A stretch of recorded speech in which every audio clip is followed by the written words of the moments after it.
నమస్తే, welcome to focus. మెట్లెక్కడం ఎందుకు లేక లిఫ్ట్ ఉండగా అనుకుంటాం. 3-4 ఫ్లోర్లు ఆ పైన అయితే లిఫ్ట్ మస్ట్, కానీ ఒక్కోసారి క్షణాల్లో సేఫ్గా కాదు, డైరెక్ట్గా యమలోకానికి తీసుకెళ్తున్నాయి. అవును, ఏమాత్రం ఏమరపాటుగా ఉన్నా టికెట్ కన్ఫర్మే. ఈ మధ్య వరుస ప్రమాదాలు ఇందుకు ఎగ్జాంపుల్. పాపం పిల్లలైతే చూస్తూ ఉండగానే కళ్ళ ముందే ప్రమాదాల బారిన పడుతున్నారు. కొన్నిసార్లు ప్రాణాల మీదకొస్తోంది. లిఫ్ట్ ఎక్కి దిగేదాకా నో గ్యారంటీ. క్షణాల్లో మృత్యుపాశాలుగా మారుతున్నాయి. చిన్నారులను చిదిమేస్తున్నాయి, పెద్దలను భయపెడుతున్నాయి. వరుస ప్రమాదాలకు కారణాలేంటి? సరైన నిర్వహణ ఉండటం లేదా? నాణ్యతను గాలికొదిలేస్తున్నారా? ప్రాణాలు పోతున్నా పట్టదా?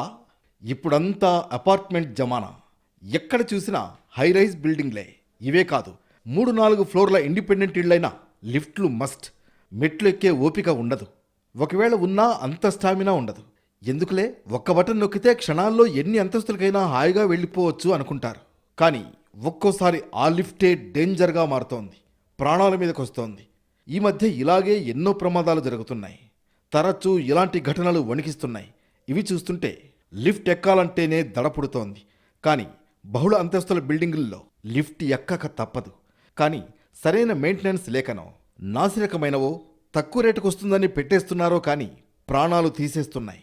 కొందరిని గాయాల పాలు చేస్తున్నాయి. యమ ఫాస్ట్గా వెళ్దామనుకుని ఎక్కితే డేంజర్ స్పాట్లుగా మారుతున్నాయి. ఏమాత్రం నిర్లక్ష్యంగా ఉన్నా ప్రాణాలను తోడేస్తున్నాయి. అలర్ట్గా ఉన్నా ఒక్కోసారి అనుకోని ప్రమాదాలు జరుగుతున్నాయి. ఊహించని విధంగా చిన్నారులను చిదిమేస్తున్నాయి. ఈ మధ్య వరుస ప్రమాదాలు లిఫ్ట్ ఎక్కాలంటేనే దడుసుకునేలా చేస్తున్నాయి. ఎలివేటర్ల నిర్వహణ లోపాలను ఎత్తి చూపుతున్నాయి. నాసిరకం లిఫ్ట్ల గురించి ఇక చెప్పాల్సిన అవసరమే లేదు. ప్రధానంగా ప్రతి అపార్ట్మెంట్లోనూ ఇవి ఉంటున్నాయి. సరైన మెయింటెనెన్స్ లేకనే అనుకోని ఘటనలు జరుగుతున్నాయి. లిఫ్ట్ ఎక్కిన తర్వాత వైర్లు తెగిపోయి కింద పడి గాయాల పాలైన ఘటనలు ఎన్నో. లిఫ్ట్లో ఇరుక్కుని ప్రాణాలు పోతున్న సంఘటనలు ఇంకెన్నో. మధ్యలోనే డోర్లు తెరుచుకుని బలవుతున్న ప్రమాదాలు మరెన్నో. అయినా నిర్లక్ష్యమే కనిపిస్తోంది. ఏదైనా జరిగినప్పుడు చూద్దాంలే అనే ధోరణితోనే ఇలా అవుతుంది. ప్రధానంగా చిన్నారులు బలవుతూ ఉండడం కలవరపెడుతోంది. పట్టణాలు, నగరాలలో భవనాల అంతస్తులు పెరుగుతున్న కొద్దీ లిఫ్టుల వాడకం విపరీతంగా పెరిగింది. ఒకప్పుడు లిఫ్ట్ ప్రమాదాలు చాలా తక్కువ.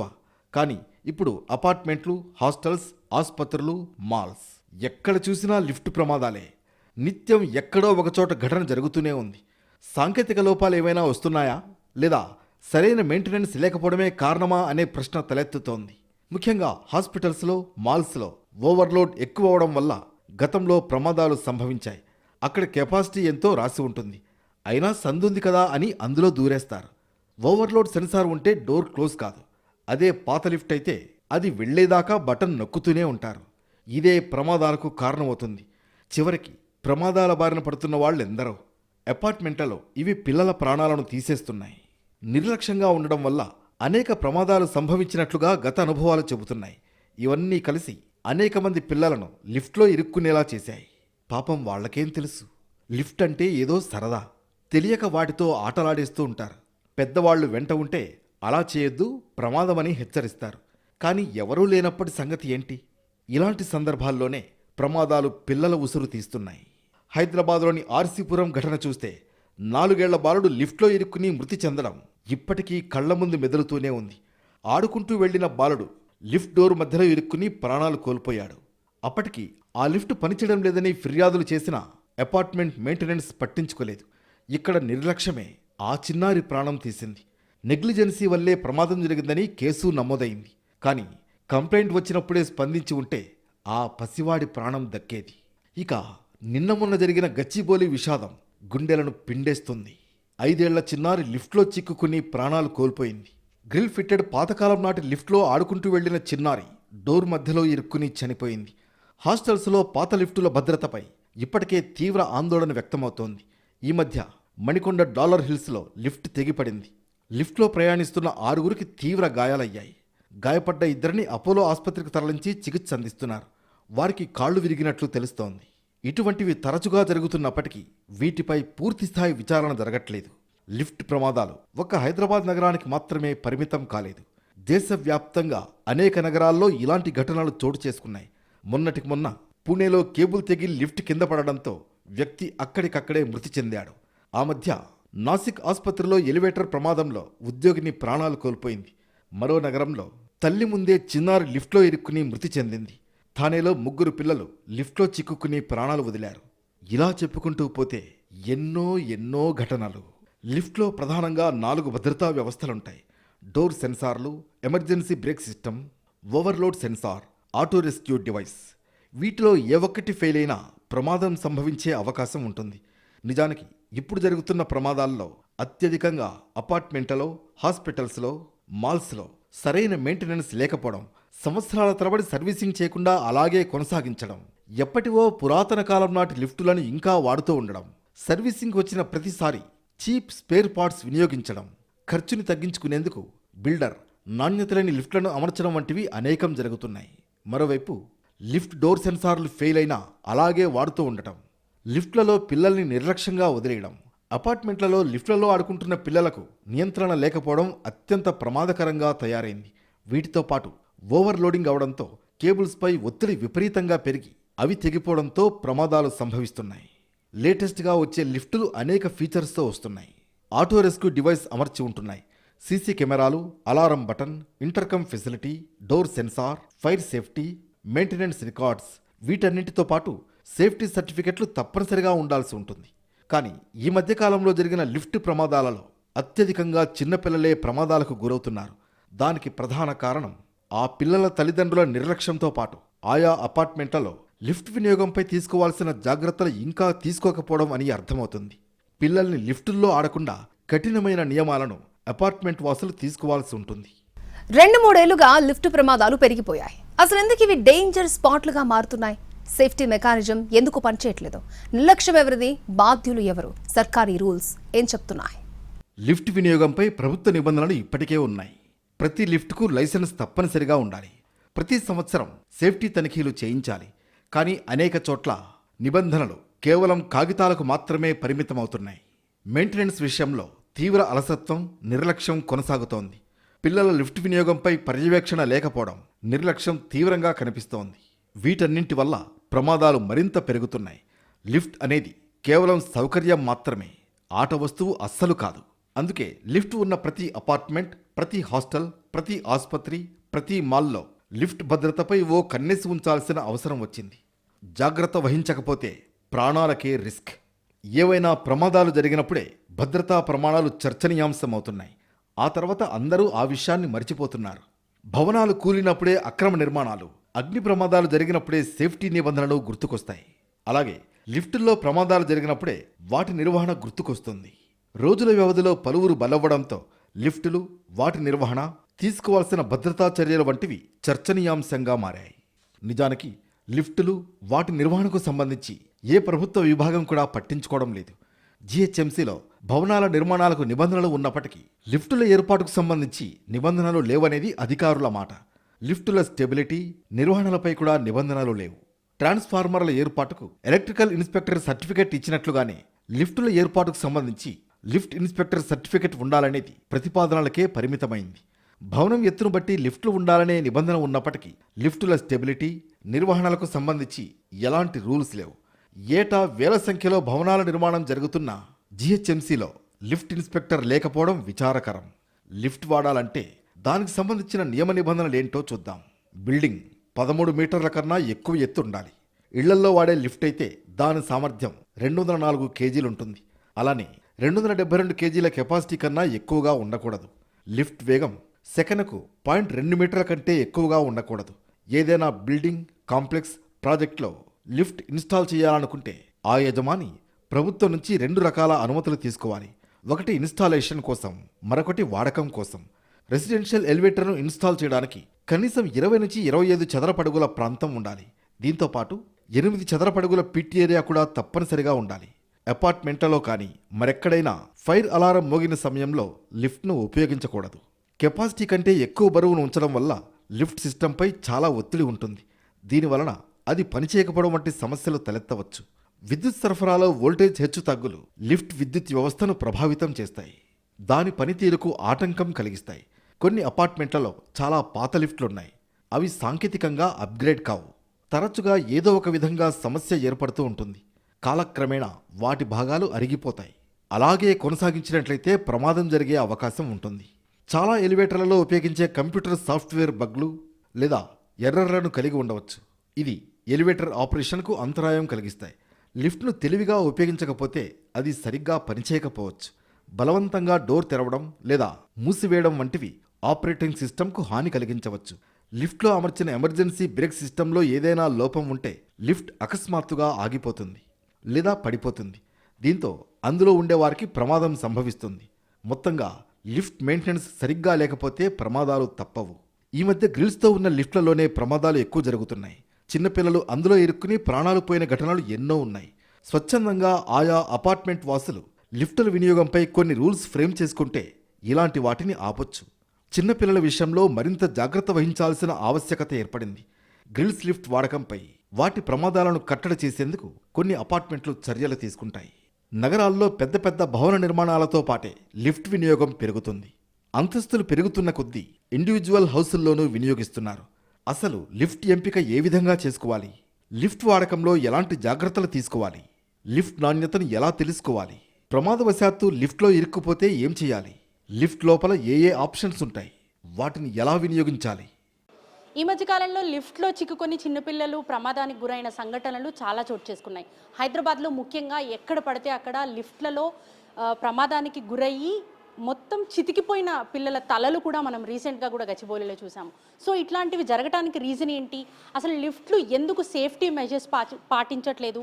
ఒకవేళ పాటించినా కూడా టెక్నికల్ ఇష్యూస్ ఏమైనా వస్తున్నాయా? పూర్తి డీటెయిల్స్ తెలుసుకుందాము. టెక్నికల్ టర్మ్స్కి వచ్చేసరికి ఇప్పుడు బ్రేక్ సెట్టింగ్ కానీ, లేకపోతే కరెంట్ పోయినప్పుడు ఏఆర్డీ పనిచేస్తుందా లేదా, లేకపోతే ఈ డోర్లు ప్రాపర్గా కనెక్ట్ అవుతున్నాయా లేదా, ఈ సెన్సార్స్ పనిచేస్తున్నాయా లేదా, ఇవన్నీ కూడా ప్రాపర్గా చెక్ చేసుకోలేకపోతున్నారు. ఎందుకంటే వాళ్ళకి నాలెడ్జ్ ఉండట్లే. చాలామంది అపార్ట్మెంట్స్లో నేను చూస్తూ ఉంటాను ఏంటంటే, మాకు 500 రూపీస్ ఇస్తే సర్వీస్ చేస్తూ ఉన్నారండి, ఎందుకు కంపెనీకి వెళ్ళి నేను ఎక్కువ పే చేసుకోవాలని ఆలోచించే వాళ్ళు కూడా ఉన్నారు. Because of companies will take care of responsibilities. So ఆ రెస్పాన్సిబిలిటీస్ తీసుకుంటారు, టెక్నికల్ టీమ్ని రిక్రూట్మెంట్ చేసుకుంటారు, వాళ్ళకి హై శాలరీస్ ఉంటాయి. సో ఇవన్నీ ఉంటాయి కాబట్టి ప్రాపర్గా ఫస్ట్ థింగ్ ఏంటంటే సెలెక్షన్ పాయింట్ ఆఫ్ వ్యూలో కరెక్ట్గా ఉండాలి. సెకండ్ థింగ్ వచ్చేసి సర్వీస్ పాయింట్ ఆఫ్ వ్యూలో మనం తీసుకోవాల్సిన ప్రికాషన్స్ తీసుకోవాలి. అట్లాగే యూస్ చేసే క్రమంలో కూడా మన అపార్ట్మెంట్లో ఎవ్రీ టైం మనం మీటింగ్ కండక్ట్ చేసుకుంటూ ఉంటాం కాబట్టి రెగ్యులర్ మీటింగ్స్లో వితౌట్ పేరెంట్ లేకుండా చిన్నపిల్లల్ని ఎవరిని లిఫ్ట్లోకి పంపించకూడదు. అట్లాగే డాగ్స్ లాంటివి ఇట్లాంటి లిఫ్ట్లో తీసుకెళ్ళడం అంతే మంచిది కాదు. తీసుకెళ్ళినా కానీ తీసుకోవాల్సిన జాగ్రత్తలు తీసుకోవాలి. ఇంత ఇర్రెస్పాన్సిబుల్గా నెగ్లిజెన్స్ తోటి ఉండకూడదు. ఆడుకునేటప్పుడు లిఫ్ట్ల దగ్గరికి వెళ్లకుండా ఒకవేళ ఎక్కువ మంది సేమ్ టైంలో ఆడుకునేటట్టయితే లిఫ్ట్ని ఆఫ్ చేయడము, లాక్ చేయడం లాంటివి ప్రికాషన్స్ అయితే తీసుకోవాలి. అపార్ట్మెంట్లలో అయితే మరింత జాగ్రత్తగా ఉండాలి. పెట్స్ విషయంలో కానీ పిల్లల విషయంలో కానీ మరింత జాగ్రత్తగా వహించాల్సిన అవసరం ఉంది. ఆటోమేటిక్ లిఫ్ట్లలో కొంత సేఫ్టీ మెజర్స్ ఉన్నప్పటికీ కూడా పిల్లల విషయంలో మాత్రం ఏ లిఫ్ట్ అయినా కూడా జాగ్రత్తలు అయితే తప్పనిసరిగా అవసరం అనిపిస్తుంది. కెమెరా పర్సన్ ప్రసాద్తో రాధిక, ఎన్టీవీ, హైదరాబాద్. లిఫ్ట్లు అయితే పెట్టిస్తున్నారు కానీ వాటి నిర్వహణ పట్టించుకోవడం లేదు. ఇటీవల లిఫ్ట్ రోపులు తెగి పడిపోవడం, లిఫ్ట్లో ఉండగా అకస్మాత్తుగా డోర్లు తెరుచుకోవడం, డోర్లు సరిగ్గా పడకపోయినా లిఫ్ట్ వెడడం లాంటివి జరుగుతున్నాయి. సేఫ్టీ మెజర్స్ లేకుండా వాడేస్తున్నారా? ఇంతకీ ఎలివేటర్స్లో నాణ్యమైనవి 20%? ఎలివేటర్ల నిర్వహణ లోపం వల్ల ఇటీవల తరచూ ప్రమాదాలు జరుగుతున్నాయి. అప్రమత్తతతో వీటిని నివారించుకోవచ్చు. బటన్ నొక్కగానే లిఫ్ట్ మీ ఫ్లోర్కు వచ్చిందో లేదో ఒక్కసారి చూసుకోవాలి. ఒక్కోసారి లిఫ్ట్ క్యాబిన్ రాకున్నా డోర్లు తెరుచుకుంటాయి. చూడకుండా అందులోకి ఎక్కాలని చూస్తే కింద పడి ప్రాణాలు కోల్పోయే ప్రమాదం ఉంది. ఈ ప్రమాదాలకు కారణం నైపుణ్యం లేని ఇంజనీర్లు బిగించడం, నాణ్యత లేని మెటీరియల్, సరైన నిర్వహణ లేకపోవడమే. చాలా వరకు అపార్ట్మెంట్లలో తక్కువ ధరలో వస్తుందని కొలాప్సబుల్ అంటే గ్రిల్ గేట్లున్న లిఫ్ట్లు పెడుతున్నారు. అవి పిల్లలకు మాత్రమే కాదు, పెద్దలకు డేంజరే. ఈ గ్రిల్స్ మధ్య చేతులు ఇరుక్కుని ప్రాణాపాయ స్థితిలోకి చేరుకోవడం ఎక్కువగా కనిపిస్తుంది. ఆటోమేటిక్ డోర్ సెన్సర్లు లేవు. డోర్స్ క్లోజ్ కాకముందే లిఫ్ట్ పైకెళ్ళిపోయింది. ఇంకో ఘటనలో డోర్ క్లోజ్ చేయకపోయినా లిఫ్ట్ కదిలింది. మరో ఘటనలో లిఫ్ట్ క్యాబిన్ రాకముందే డోర్ ఓపెన్ అయింది. గతేడాది జరిగిన ఈ 3 ప్రమాదాలకు సరిగ్గా మెయింటెనెన్స్ లేకపోవడమే కారణం. లిఫ్ట్ మెయింటెనెన్స్ సరిగ్గా లేదు, పర్యవేక్షణ అంతకన్నా లేదు. భద్రతా చర్యలను గాలికి వదిలేశారు. ఫలితంగా వారి ప్రాణాలు పోయాయి. ఈ 3 లిఫ్టుల్లో సెన్సార్లు ఏమాత్రం పనిచేసినా ప్రమాదాలు జరిగేవి కావు. ఒకవేళ సెన్సార్లు లేకున్నా 2 డోర్లు ఉన్న లిఫ్టుల్లో ఒక డోర్ తీస్తే మళ్ళీ క్లోజ్ చేసేదాకా కదలదు. దయచేసి డోర్ వేయండి అనే అలర్ట్ పదే పదే వినిపిస్తుంది. కానీ BIS ప్రమాణాలకు అనుగుణంగా ఆటోమేటిక్ డోర్ సెన్సర్లు లేవని స్పష్టంగా తెలుస్తోంది. గతేడాది మెహదీపట్నంలో సురేందర్ అనే బాలుడు ఆడుకుంటూ లిఫ్ట్ దగ్గరకు వెళ్ళాడు. ఆ టైంలో తలుపుల మధ్యకు వెళ్ళగా పైన ఎవరో లిఫ్ట్ నొక్కారు. డోర్స్ మూసుకుపోకముందే లిఫ్ట్ పైకి దూసుకెళ్ళింది. దీంతో లిఫ్ట్లోనే ఆ పసి ప్రాణం నలిగిపోయింది. ఇక్కడ నిర్వహణ లోపాలు కనిపిస్తున్నాయి. గతేడాది ఫిబ్రవరి 21న నాంపల్లిలో 6 ఏళ్ల బాలుడు అర్నవ్ లిఫ్ట్లో ఇరుక్కుపోయాడు. 3వ ఫ్లోర్ నుంచి కిందకు దిగే క్రమంలో లిఫ్ట్ ఆగిపోయింది. దాంతో లిఫ్ట్ స్లాబ్ల మధ్య ఇరుక్కున్న బాలుడు పెద్దగా కేకలు వేశాడు. బాలుడి అరుపులు విన్న అపార్ట్మెంట్ వాసులు పోలీసులకు సమాచారం ఇచ్చారు. మఫర్ కంఫర్ట్ అపార్ట్మెంట్ లిఫ్ట్లో ఇరుక్కున్న పసివాడు 2.5 గంటల పాటు నరకయాతన అనుభవించాడు. ప్రాణాపాయ స్థితిలో ఉన్న బాలుణ్ణి అతి కష్టం మీద డీఆర్ఎఫ్ బృందం బయటకు తీసింది. వెంటనే నీలోఫర్ ఆసుపత్రికి తరలించారు. పరిస్థితి విషమించడంతో ఆసుపత్రిలో చికిత్స పొందుతూ మృతి చెందాడు. లిఫ్ట్లో టెక్నికల్ సమస్య ఉండడంతోనే ప్రమాదం జరిగింది. డోర్ క్లోజ్ చేసిన తర్వాతనే లిఫ్ట్ కదలాల్సి ఉంటుంది. కానీ డోర్ క్లోజ్ చేయకపోయినా లిఫ్ట్ కదిలింది. లిఫ్ట్ తలుపులు ఓపెన్ కాకముందే కొందరు వాటిని బలవంతంగా తెరవడానికి ప్రయత్నం చేస్తూ ఉంటారు. కానీ అలా చేస్తే ఫలితం ఉండదు. ఆటోమేటిక్ లిఫ్ట్లో తలుపులు తెరుచుకునే వరకు వెయిట్ చేయాలి.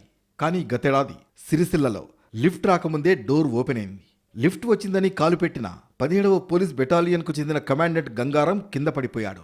తీవ్రంగా గాయపడ్డ అతడిని ఆసుపత్రికి తరలించేలోపే మృతి చెందాడు.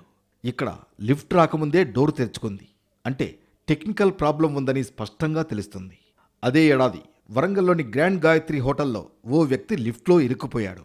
హోటల్లో పనికోసం వచ్చిన అంజీ అనే కార్మికుడు ప్రమాదవశాత్తు లిఫ్ట్ ఊడిపోయి కింద పడడంతో అందులో చిక్కుకున్నాడు. వెంటనే వచ్చిన అగ్నిమాపక సిబ్బంది లిఫ్ట్ కింది భాగంలో గోడకు పెద్ద సైజులో రంధ్రం చేశారు. అతడి ప్రాణాలకు ఎలాంటి ముప్పు లేకుండా సురక్షితంగా బయటకు తీశారు. ఇలాంటి ఘటనలు గతంలో ఎన్నో జరిగాయి. ఆ మధ్య కరీంనగర్లో మంత్రి అడ్లూరి లక్ష్మణ్ లిఫ్ట్లో ఇరుక్కుపోయారు. పేషెంట్ను పరామర్శించేందుకు వెళ్లి ఓ ఆసుపత్రిలో లిఫ్ట్ ఎక్కగానే సాంకేతిక లోపంతో ఒక్కసారిగా కిందకు జారిపోయింది. ఆయన కొద్దిసేపు అందులోనే చిక్కుకుపోగా సిబ్బంది చాకచక్యంగా వ్యవహరించడంతో ప్రమాదం తప్పింది. ఈ ఘటనతో కనీస పర్యవేక్షణ, ఫైర్ సేఫ్టీ, లిఫ్ట్ ఫిట్నెస్ లేని విషయం బయటపడింది. మరోవైపు ఖర్చు తగ్గించుకునేందుకు కొందరు బిల్డర్లు నాణ్యత లేని లిఫ్ట్లను ఏర్పాటు చేస్తున్నారు. ఇంకొన్ని అపార్ట్మెంట్లలో పాత వాటినే కొనసాగిస్తున్నారు. వీటిలో సాఫ్ట్వేర్ అప్డేట్ లేక సాంకేతిక సమస్యలు వస్తున్నాయి. ప్రధానంగా నిర్వహణ సరిగ్గా లేదు. ఫలితంగా తరచూ ప్రమాదాలు జరుగుతున్నాయి. వాస్తవానికి ఎలివేటర్లలో నాణ్యమైనవి 20%. Telangana elevators and escalators association లెక్కల ప్రకారం రాష్ట్రంలో ఏటా దాదాపు 10,000 ఎలివేటర్లను విక్రయిస్తున్నారు. వీటిల్లో 20% BIS ప్రమాణాల ప్రకారం ఉంటున్నట్లు అంచనా. మిగిలిన 80% నైపుణ్యం లేని తయారీదారులు అమ్ముతున్నవే. ఆయా సంస్థల దగ్గర 5-6 నెలలు పనిచేసిన కార్మికులే సొంతంగా ఎలివేటర్లను తయారు చేస్తున్నారు. బిల్డర్ల దగ్గర తక్కువ ధరలకు కాంట్రాక్టులు తీసుకుని ఎలివేటర్లను సరఫరా చేసి బిగిస్తున్నారు. లిఫ్ట్ ఏర్పాటు చేశాక ఎలక్ట్రిసిటీ డిపార్ట్మెంట్ నిరభ్యంతర పత్రం జారీ చేయాల్సి ఉన్నా చట్టం లేకపోవడంతో ఎవరూ పట్టించుకోవడం లేదు. అపార్ట్మెంట్ సంఘాలు నెలవారీ 2,000 రూపాయల వరకు నిర్వహణ వ్యయాన్ని విస్మరిస్తూ ఉండడం ప్రమాదాలకు కారణమవుతోంది. క్షేత్రస్థాయిలో విద్యుత్ సిబ్బంది లిఫ్ట్లకు ఎంత లోడ్ కరెంట్ కనెక్షన్ ఇస్తున్నారనేది కూడా తనిఖీ చేయడం లేదనే ఆరోపణలున్నాయి. ప్రతి లిఫ్ట్ ఏర్పాటుకు BIS నిబంధనలు తప్పక పాటించాలని NBC చెబుతున్నా కానీ పట్టించుకోవడం లేదు. BIS నిబంధన 7175 ప్రకారం ప్రతి లిఫ్ట్ను నిర్మించే సమయంలో దానిలో ఎందరు ప్రయాణించగలరు, ఎంత బరువు మోస్తుందనే ప్రమాణాల మేరకు విద్యుత్ సరఫరా, సామగ్రి వినియోగంలో నిబంధనలు పాటించడం లేదు. డోర్ పూర్తిగా మూసి ఉండే లిఫ్ట్లు ఉన్న చోట కరెంట్ సరఫరా నిలిచిపోయినా లేదా టెక్నికల్ సమస్యలతో అది మధ్యలో ఆగిపోతే అందులో చిక్కుకున్న వారికి ఊపిరి ఆడక అల్లాడుతున్నారు. లిఫ్ట్లో చిక్కుకుంటే ఎమర్జెన్సీ ఫోన్ చేయడానికి చాలా అపార్ట్మెంట్లలో అలాంటి ఏర్పాట్లు లేవు.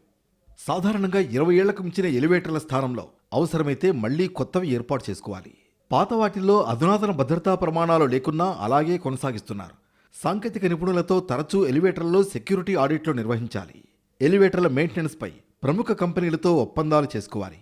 కానీ అలాంటి ఆడిట్లు చాలా చోట్ల జరగడం లేదు. BIS ప్రమాణాలకు అనుగుణంగా ఆటోమేటిక్ డోర్ సెన్సర్లు, ఓవర్లోడ్ రక్షణ, అగ్ని ప్రమాద నిరోధక పదార్థాలు, అత్యవసర బ్రేకింగ్ సిస్టమ్ను ఏర్పాటు చేయాలి. ఎలివేటర్ క్యాబిన్లు, షాఫ్ట్లను నిర్మించడానికి మన్నికైనా అగ్ని నిరోధక సామాగ్రిని మాత్రమే వినియోగించాలి. BIS ప్రమాణాల మేరకు కఠిన పరీక్షలు నిర్వహించి సర్టిఫికెట్ను పొందాలి. అంతేకాదు సర్టిఫైడ్ నిపుణులతోనే ఎలివేటర్లను ఇన్స్టాల్ చేయించుకోవాలి. నిర్వహణ సరిగానే ఉందని నిర్ధారించుకునేందుకు నిపుణులతో వార్షిక మెయింటెనెన్స్ చేయించాలి. లిఫ్ట్ గరిష్ట లోడ్ సామర్థ్యాన్ని మించకుండా ఎప్పటికప్పుడు జాగ్రత్త పడాలి. వీలైనంత మేరకు పిల్లలు లిఫ్ట్లోకి ఒంటరిగా వెళ్లకుండా చూసుకోవాలంటారు నిపుణులు. పిల్లలతో లిఫ్ట్ ఎక్కుతున్నప్పుడు మరింత జాగ్రత్తగా ఉండాలి. వారు బటన్లను ఆన్ ఆఫ్ చేస్తుంటే అలా చేయకూడదని చెప్పాలి. 12 ఏళ్లలోపు పిల్లలను లిఫ్ట్లో ఒంటరిగా ఎక్కడానికి ఎట్టి పరిస్థితుల్లోనూ అనుమతి ఇవ్వకూడదు. లిఫ్ట్ ఎక్కినప్పుడు సురక్షితంగా, సౌకర్యవంతంగా ఉండాలంటే ఖచ్చితంగా ఇలాంటి జాగ్రత్తలు పాటించాలని నిపుణులు చెబుతున్నారు.